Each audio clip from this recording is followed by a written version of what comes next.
What's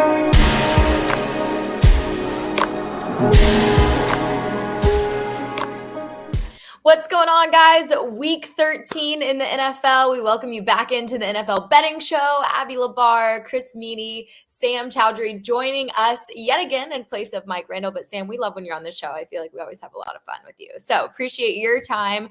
Guys, it's getting down to the wire. It's December or almost. I can't believe it. I mean, I feel like just yesterday it was November 1st. So we've got Dolphins, Chiefs, Ravens, Jags pacing the AFC, and then Eagles, Niners, Lions, Falcons over in the NFC. We're talking playoffs already.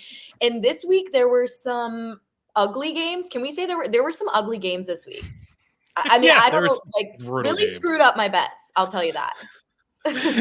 Yeah, I think the Pats, I have all the games on, Sam. I'm watching them all. But I have to say with confidence that the least amount that I watched was that Pats and Giants game. Man, that was just a straight up punt fest. Punt fest. If you had the under, you didn't sweat it out at all. The Vikings game was terrible too.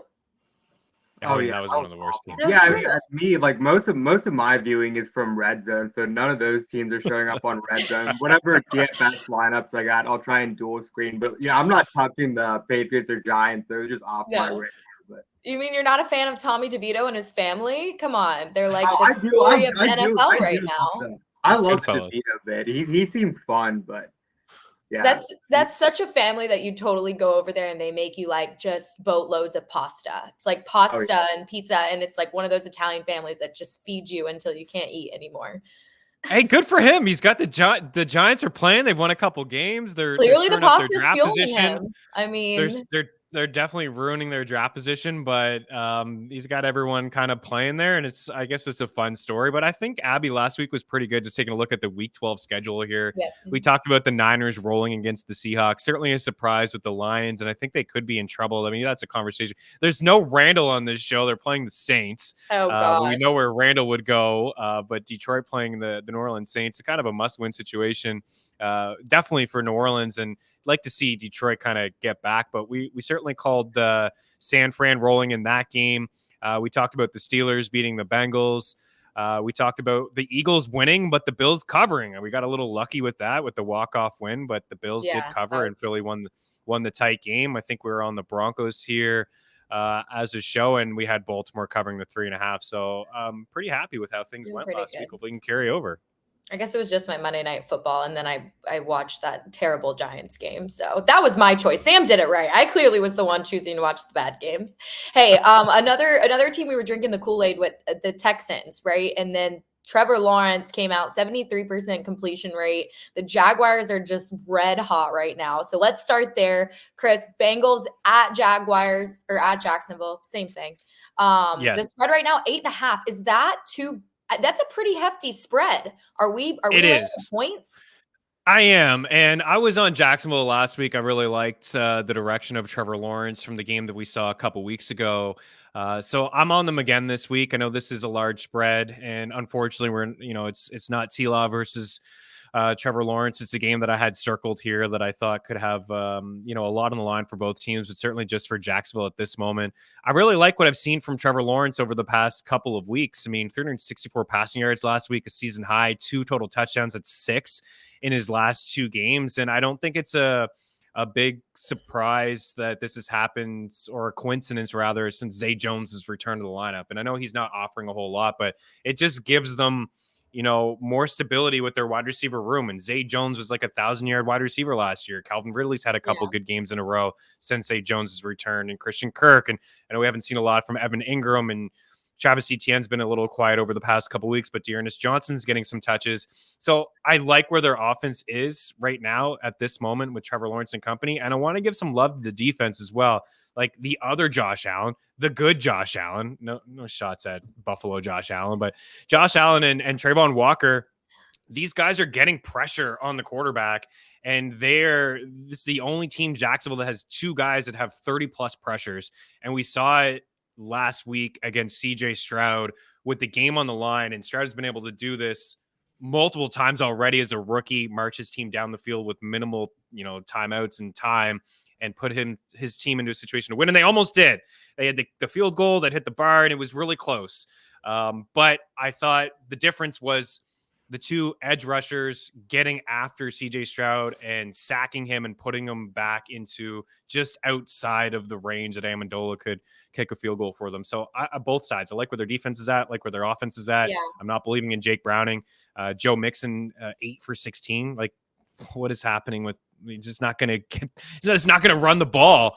He's yet to have a 100-yard game. He's topped 80 yards twice, and the Jags have allowed the 4th fewest rushing yards overall as a squad. So it's a large spread, but I think that they'll win this one by a couple scores. So and the ceiling is just so high for Trevor Lawrence, is the guy that just continues to get better and better. We know what he is able to do, and then obviously having the weapons helps. Sam, would you agree with Meaney on this one? Are you going to lay the points? Yeah, I think this is sort of what we expected from Jacksonville's offense coming into the season. Obviously, it took a while for it to come around, but I mean, I was super impressed with what the Jacksonville's defense was doing the whole season, and I was waiting for them to sort of put everything together. And this Bengals team, obviously they're beaten up without Joe Burrow, but the defense has been their Achilles heel all season long. We saw their offense was starting to come around, but I mean, they're just two teams trending in two completely different directions. Yeah, so different.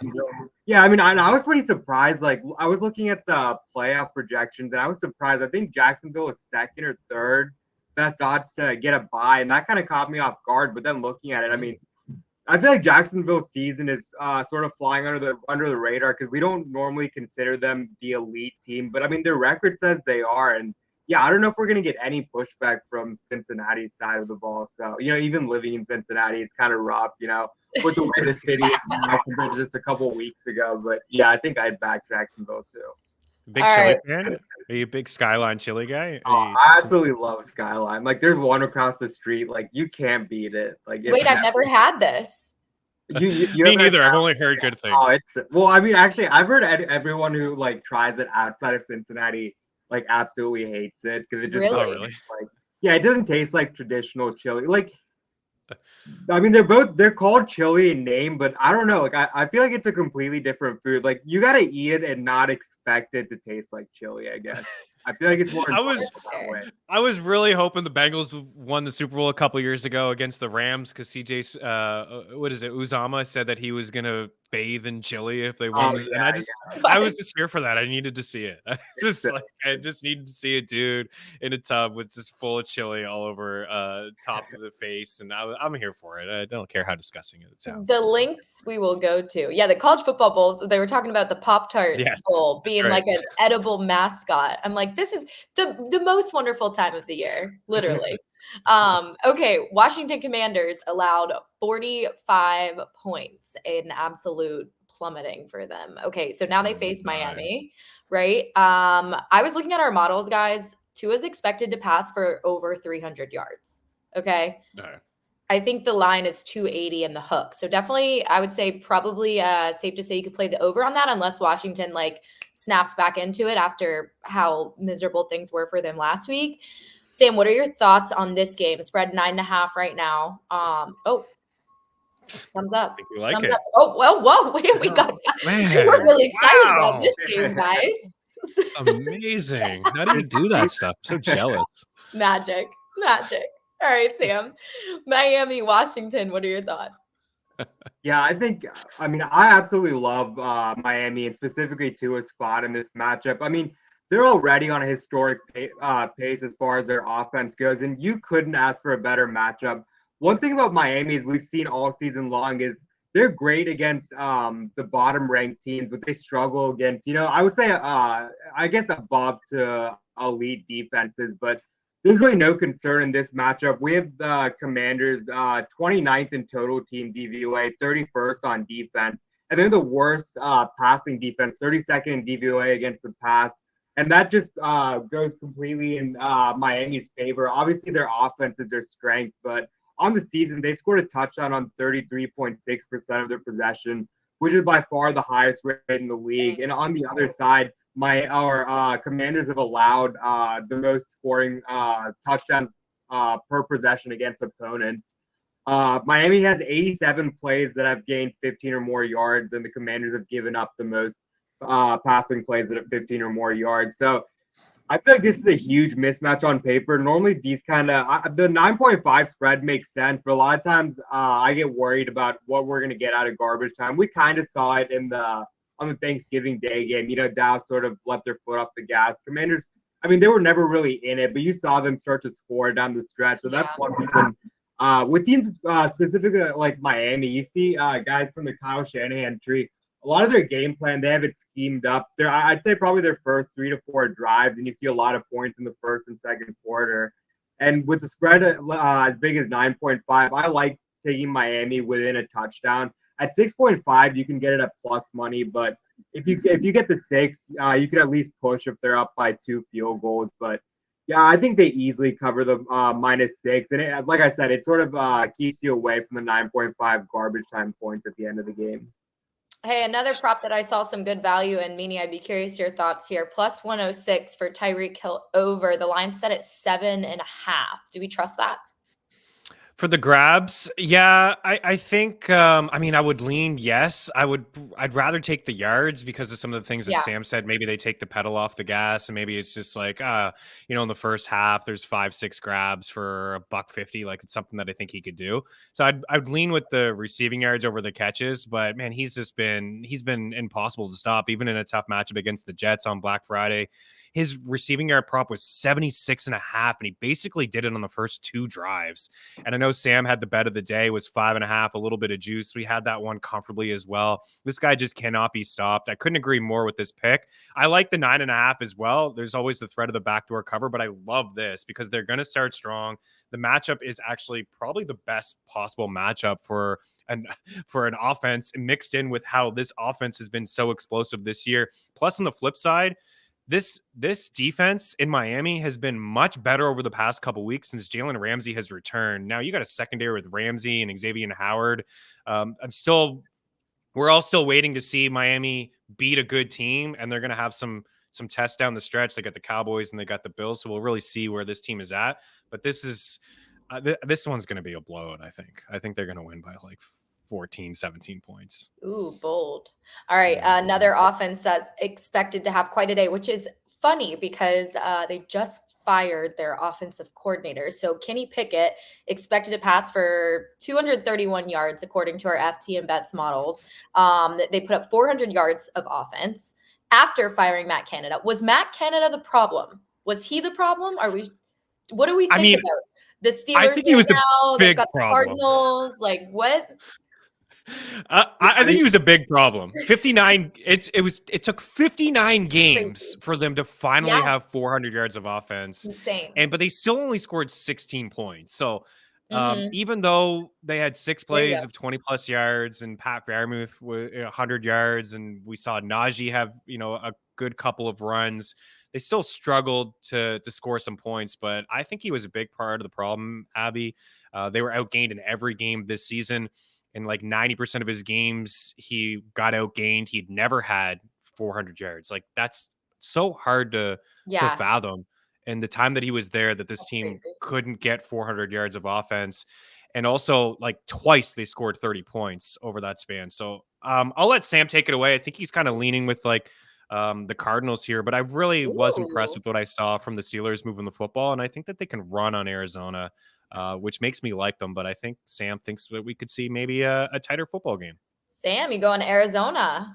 Yeah, I mean, I think the fact that we're celebrating the Pittsburgh Steelers for getting 400 yards of offense, that's absolutely insane to me. Like, and I mean, the actual spread is 5.5, and I just like to tease it through the key number if I can. You can get it -132 at FanDuel or plus 6.5 on FanDuel. I mean, I don't know if there's a team that I wouldn't back plus 6.5 against Pittsburgh because, like you said, I mean, the offensive performance was impressive, but we still saw the same struggles in the red zone. On the season, they have a minus 23 point differential. That's 21st in the league. They've trailed on 61.2% of their offensive snaps. That's by far the highest rate by any team with a winning record. I mean, I don't understand how this team has a winning record. But I think the one thing is our DVOA numbers likes Pittsburgh's offense more than I guess the box scores indicate.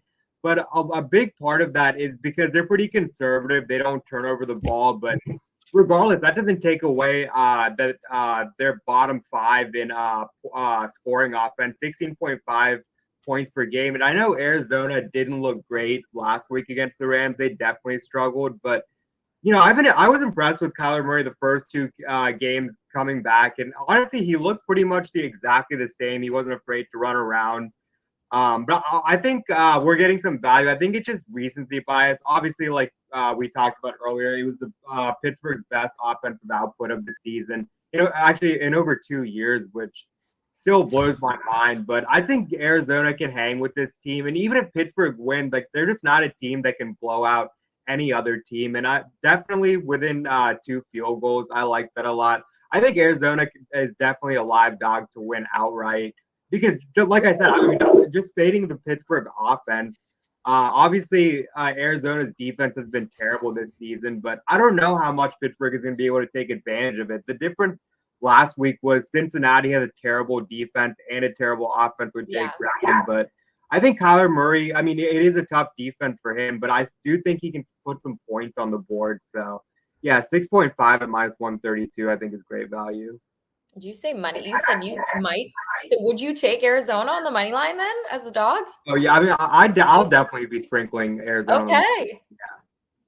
Chris, are you going to take that type of risk? I'm not. No, I do agree with a lot of the analysis. We are celebrating this team with 400 yards, and again, they moved the ball, but they still only scored 16 points. Divisional game against the Bengals. I kind of get it, I suppose.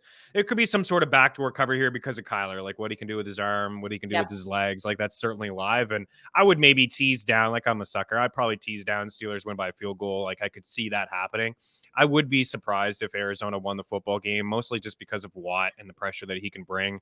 And maybe the defense can put them in some situations. But yeah, I mean, the Steelers, they're probably one of the out of all the teams that have like a winning record or in the playoff hunt. I got to be one of the worst, like because offensively they can't really bring it. But I think they win by field goal. All right, there we go. Another team that dealt with a coach firing. Carolina Panthers. Did we see this one coming? We saw this one coming. We knew this was going to happen.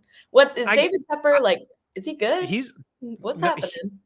Man, that guy's out to lunch. My entire timeline has been David Tepper this, David Tepper that. Like it's, I can't believe what he said yesterday. I think he should have ran that by somebody else and thought about it a little bit more. I thought he threw Bryce Young under the bus. Like I don't know what he was talking about, saying I thought we were going to have the second pick and Houston was going to take Stroud and we were going to take Bryce. Like what do you even, or that Houston was going to take Bryce and we were going to take Stroud, like what is he even talking about? No idea. He's like 6 different coaches here in like 5 or 6 years since he's taken over, and it's not on Frank Reich. So then what happens now, right, with the Panthers? Because I feel like you see this, like we just said, this offense for the Steelers like took off after the firing of Matt Canada. So with the Panthers, like, is there a motivation, or at this point, is there just utter like disrespect for or feeling no respect from your owner? Like, what's going to happen this week in Carolina? I feel like it's going to be one extreme or the other, because when you fire a coach and you basically lose your team from a front office, management, ownership standpoint, like, are these guys what do they have to play for at this point? Themselves, I guess. So you could see it both ways. They're either going to come out and have a great game, or they're going to come out and be like, we don't even care at this point. Yeah, I mean they have some decent players, like defensively, like they should be a little bit better than what they are, but I don't see this as like a spike where the Raiders fire McDaniels and everybody's having fun and dancing in the locker room and Pierce has got them all fired up, or like Abby, you're a big NHL girl, like last night the Wild finally won a hockey game. You saw like a boost in them when they fired their head coach. I just don't see this. It's like the same personnel. It's still a brutal offensive line. The play calling has been bad. I don't fully believe that it's on Frank Reich, but like, I don't want to see like 4th and 6 and they're 4th and 6 with the game on the line and they throw the ball 2 yards behind the line of scrimmage. Like some of the play calling has been really bad. They need to figure out a way to protect Bryce Young. I'm not buying in. I'm riding the Bucks here. And I know this is a large spread and Tampa's been mediocre, but they're at home. Baker's done some good things. Rachaad White, you can run all over this Panthers squad. Rachaad White is coming off a 100-yard game. Mike Evans has been very consistent. I think would like to certainly see more from Chris Godwin, getting some red zone targets and things, but just not converting them. I like the Bucks. They're still kind of in this thing. I'd like them a lot more if they found a way to win last week against the Colts. But the Seahawks have a very, very tough schedule. This division is so bad. You saw like the Falcons and the Saints are just trading turnovers last week. So I think that the Bucks feel like they have a chance. They beat the Saints earlier. They're going to have another matchup against the Saints. They're going to have another matchup against the Falcons. So they're still playing for something. And I think that Carolina is just a mess. I know Sam loves the DVOA statistics. I mean, Carolina, they're dead last in total DVOA. They're 29th defensively. They're 30th offensively. They can't get anything going on the ground with their run game. Like Chuba Hubbard, Miles Sanders are just running into walls. There's no separation with Mingo or Chark.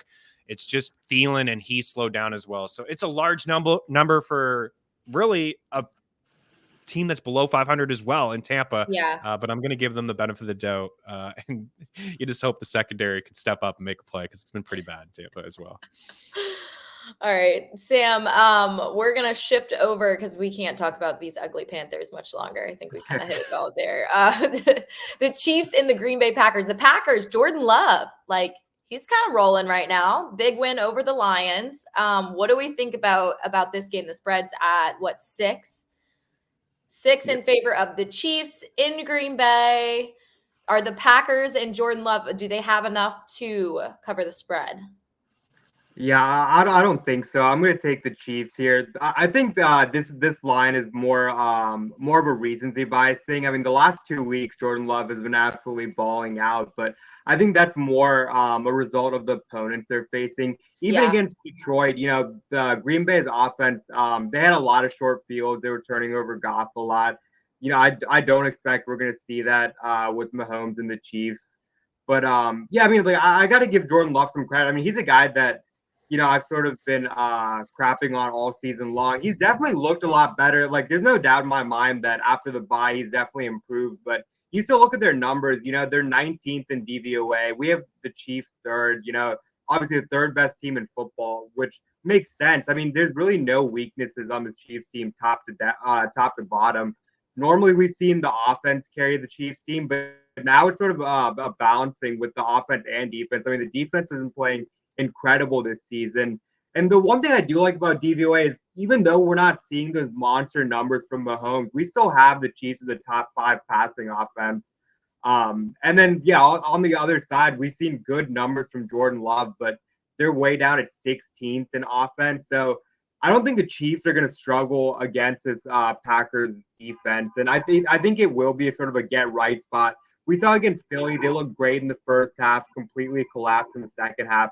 Going into last week, they were the worst team in the second half, which makes sense. When you watch their games, they get up ahead and sort of cruise to the finish line. But we saw when they do get pushed, Mahomes is still Mahomes. He's never down. He's never out of it. And I think that I feel like it's about time that the Chiefs start to get everything together and sort of just control a game from start to finish. And I think we are going to see that against Green Bay. And I mean, Jordan Love has been especially bad playing from behind. And I do think they're going to get behind early, and that's when you're going to see the turnovers come for Love. So, yeah, I think it's going to be a big game from the Chiefs and not so much from Green Bay. I love it. I think, is there one more game we're supposed to be talking about, right? Chris, what's on your sweatshirt? What are you wearing? I can't see. Oh, just a 10-1 team at home as an underdog this week. No big deal. Oh, you guys are gonna put guys, the dog back game. on? I would say game of the week. Yeah, We NFC should. Championship rematch. What's gonna happen? You got to bring back the dog mask for this game. I hope Lane Johnson can play. He wasn't able to play with the groin injury that popped up, I think, Sunday morning for him, and they sat him out. I think he could have powered through and played. He played against the Niners in the NFC Conference Championship game, dealing with that groin injury. But the entire team should just walk out with the masks. It's I saw ESPN Stats and Info tweeted out it's the first time in the Super Bowl era that a 10-1 team has been a dog with their Yeah, starting quarterback. And I know we were talking about this in the green room. I think that they should be favored. Like, I for don't know sure. how they're not. Like, they all the games, all the tests that they've had here, like Miami beat them, Dallas beat them, Buffalo beat them, KC beat them. And yeah, there's been games where they haven't looked great on offense, fully on offense, but they've still found a way. Jalen Hurts' NFL record, 14 straight W's against teams with winning records. They've been trailing from behind in their last 4 games, whether it's a 60-yard kick in the rain or the wind, or Davis dominating line of scrimmage in overtime, or Bradbury with a pick. Like, they are just finding different ways to win games, Yeah. not just Jalen Hurts. And I know that could be switched on the other side. Like, how often can they keep that up given the secondary issues that they have, and they really do have them. So this should be a fun one. I'd love to hear Sam's thoughts on it. I know both teams have had this circled for a long time. Deebo Samuel called Bradbury trash. He doubled down and called him trash again this week. AJ Brown is calling out Deebo on Twitter. Deebo's calling him out. Like, this is, Love the even drama. though Blickle, Alex, our guy, joined Mean Streets today and said this game means nothing. We're going to look back at it in 2 months and say it's nothing, because they're probably going to play again in the playoffs, but Yeah. I think it means a lot. Oh, Like, for sure. there's number 1 seed on the line. If the Eagles can win this game, most likely it's gonna, like, the NFC is gonna have to travel through Philadelphia. I think that this is a very, very big game, and I am surprised that Philadelphia, their dogs here at home. What do you think, Sam? Give it to me straight. Yeah, I mean, I think it's going to have huge implications. I mean, we should just look at the odds, going into the game for the NFC Super Bowl before and after. I mean, the 49ers are so they have slightly better odds than Philly right now, but I think it's going to be a huge movement in either direction depending on who wins the game. But actually, the last time I was on the show, I was talking about the 49ers Jacksonville game, and I thought, 49ers would easily cover the 3 because they're just a completely different team with Trent Williams and Deebo Samuel in the lineup, 30-plus points every game. And I mean, and we saw it as soon as Trent Williams and Deebo Samuel came back, they demolished the Jaguars. We were talking about how great Jacksonville has been all season. I think when you see teams like 49ers, you're just in a different tier, probably in the entire NFL. I mean, I think they're the best team in the NFL right now. And I think between Philly, the Chiefs, Dallas, I think they're the big group too. So that's the only reason I think I would side with 49ers. I mean, top to bottom, they're a complete team. The pass defense for Philly, I mean, it's a huge problem. They're 21st in DVOA, which is crazy. I mean, I don't know if we've ever had a 10-1 team with a secondary as bad as Philly. And they faced great opponents. I mean, the credit to Jalen Hurts, for always staying in it and coming back from behind. But I don't think that San Francisco is a team that you can fall behind early. Obviously, we saw those games with Purdy. He had that lull again with the injuries with Deebo and Trent Williams where he struggled. But I think we can sort of look at Purdy in this offense for the majority of the season, how dominant they are. The defense, obviously, with Chase Young. The defense wasn't really great going into the bye. They're sort of middle of the pack. And we've seen the defense get right back to the 2022 season when they were the best in the league, both against the rush and the pass. So I don't know. I think this could be a game where Philly's offense is going to struggle. I know their defense is going to struggle. So I think I'm going to have to back the 49ers here. Okay. Hey, so like I agree with you, Chris. I'm going Philly money line, like dog all the way. But like how often do you guys look at these games and you're like, you do scratch your head a little bit, or you are a little hesitant, like, what does Vegas know that we don't know? Sam, that might be a better question for you. Since you're not I think it's exactly what he said. Yeah. Of just like the more probably the more complete squad overall, right, Sam? Like on both sides of the football. And I definitely play the narrative game too. I mean, they had a lot of beef in the playoffs last season, obviously when Purdy didn't play the game. And I mean, me and David, we do the showdown show, and we did the breakdown of the Philly versus the Chiefs. I think it was Chiefs -3 that game at home. But me and David, we both took Philly on the money line that game, playing the revenge factor. They just lost the Super Bowl. And, I straight up said, you look at the numbers, and there's nothing in Philadelphia's favor. There were below KC in offense based on our DVOA numbers. far below on defense. I mean, stuff like that, some of the narrative stuff that you can just buy into. So I definitely do love Philly. You know, they're obviously legit contenders, but the way this 49ers offense has looked after the bye, I mean, I really don't know who's stopping them. I mean, I'll take them against any team, you know, against KC, Philly, you name it. So I think it's more of me just backing the 49ers in any matchup and less so of me fading the Eagles, if that makes sense. All right, so I did look at Purdy and Hertz's props on our FTN Bets prop tool. It's actually showing an edge for the unders on both of their passing yardage and passing touchdown props. What are our thoughts on that? And then what is the total for this game? It's 46 and a half. Okay. And I actually lean to the under because I agree with Yep. Sam. I think the offense in Philadelphia could struggle. Like when you break down this Eagles team, it sounds so weird and cliche and cheesy to say that they just have special players all over the field that make plays to win games. And that's exactly what we've seen over the past few weeks is that somebody, whether it's offensively or defensively, they make a stand against Dak Prescott living inside the red zone and inside the goal line, you know, 3 separate drives and only coming away with a touchdown once. I think I would lean with Purdy over on passing yards. I know CMC is going to be a problem, and the Eagles' rush defense hasn't been as stout over the past couple weeks as it was to start the season. But there is an issue in their secondary, and it's mostly in the middle of the field and their linebacker play. And Cunningham got hurt. I know Shaq Leonard's visiting the Eagles today. That would be a nice addition if they can find a way to sign him as opposed to him signing the Cowboys. They still got 2 good corners in Bradbury and Slay.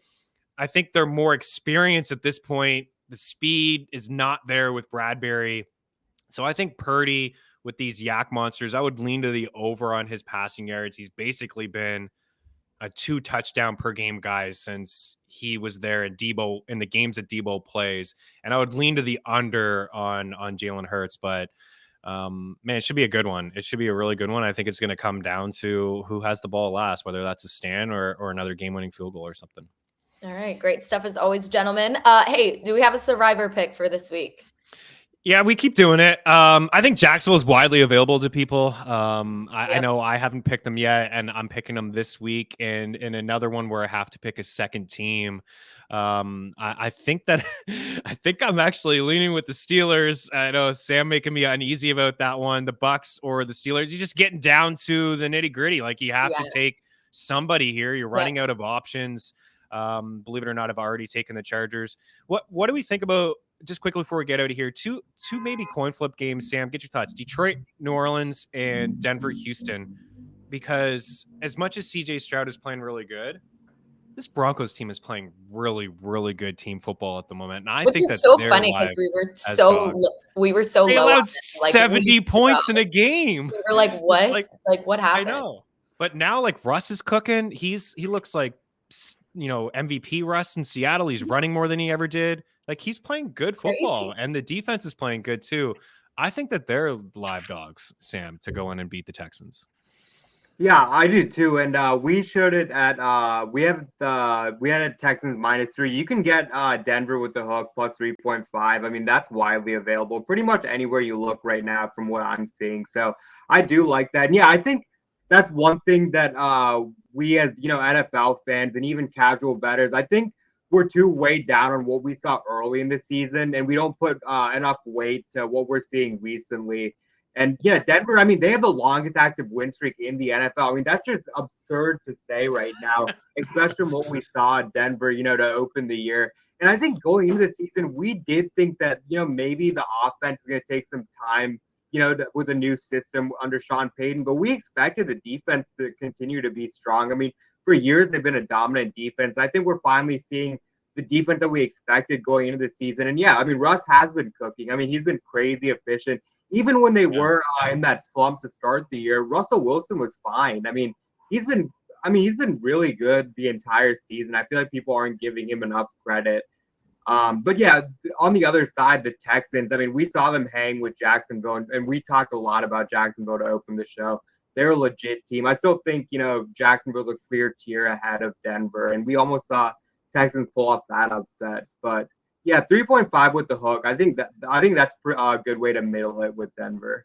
Meanie, you and I look like clowns now. We just like we're given so much Russell Wilson heat. Like at the beginning of the season, we were like, Russ, what is he doing? Da, da, da. Well, it was the way he we talked to in the press conferences. Yeah. We were kind of making more Yes. fun of that. We were like, So let's come on. ride stuff that's like I whatever, know. unlimited. It's okay. But he is playing 20 passing touchdowns and 4 picks. And Sam's right, the defense has been good, and they've played some good, like they played KC twice, and they beat KC once. In the other game, they only allowed 19 points. They were very much in that game. Josh Allen as well. So I agree that the Texans may win, but the plus 3.5 is very, very appealing to me.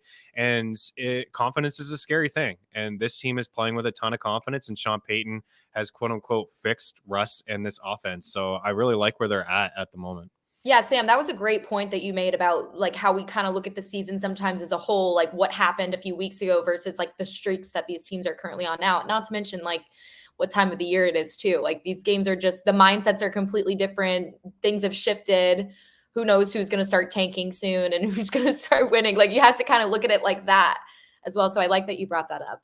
If the Broncos win this game, they're very much alive to make the playoffs. Which again, yeah, very like much alive. The now versus like the before. So right, they got 2 games against the Chargers. They got the Pats. They may just get in. They may just get in after all, which is remarkable. We talked about their schedule a little bit last week. I think we were kind of looking at Randall maybe pulled up looking ahead about with it. So and Randall's a big Broncos guy, and he was fading them last week, and now he's back on. Let's go. I love it. Let's go. Well, Sam, we appreciate your time joining us again this week. Guys, to all of you watching, thank you so much. We continue to have a lot of fun on this show, so this weekend shall be no different. We look forward to getting back to you next week. For Abby Labar, Chris Meaney, Sam Choudhury, thanks for tuning in to FTN Network.